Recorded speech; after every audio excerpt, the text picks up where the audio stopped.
আসসালামু আলাইকুম। আশা করি সবাই ভালো আছেন।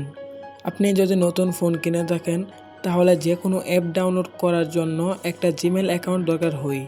আজকের এই ভিডিওতে আমি দেখাবো প্লে স্টোর দিয়ে খুব সহজভাবে কিভাবে জিমেল অ্যাকাউন্ট খুলবেন। প্রথমে আমরা মোবাইল থেকে প্লে স্টোর ওপেন করব। তারপর আপনার ফোনে যদি লক থাকে তাহলে লকটা দিয়ে দিবেন। যেহেতু আমরা নতুন অ্যাকাউন্ট খুলব তাই ক্রিয়েট অ্যাকাউন্টে ক্লিক করবেন। এটা আমার পার্সোনাল ইউজের জন্য, তাই ফর মাই পার্সোনাল ইউজ এখানে ক্লিক করবেন। এখন এখানে আপনার ফার্স্ট নেম এবং লাস্ট নেম দিয়ে দিবেন। আমারটা আমি দিয়ে দিয়েছি।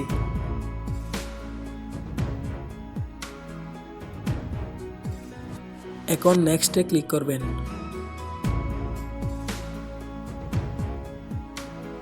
এখানে আপনার জন্ম তারিখ দিয়ে দিবেন, মান্থ, ডে, ইয়ার, জেন্ডার।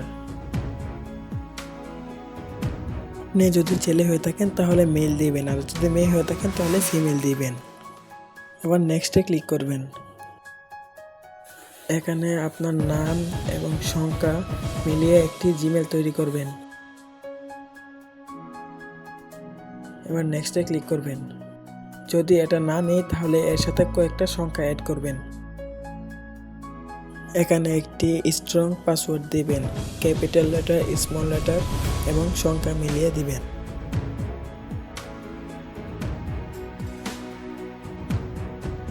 এখন নেক্সটে ক্লিক করবেন।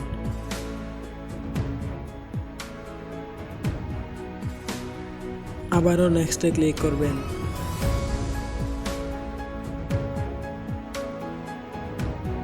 এখন নিচে স্ক্রল করবেন।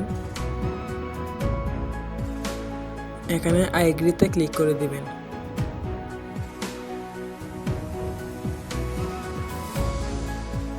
এখানে 30 সেকেন্ডের মতো সময় নেবে।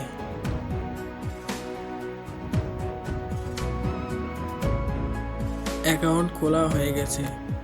এখন যে কোনো অ্যাপ ডাউনলোড করতে পারবেন। ভিডিওটি ভালো লাগলে লাইক দিন, নতুন হলে চ্যানেলটি সাবস্ক্রাইব করুন। আল্লাহ হাফেজ, দেখা হবে পরের ভিডিওতে।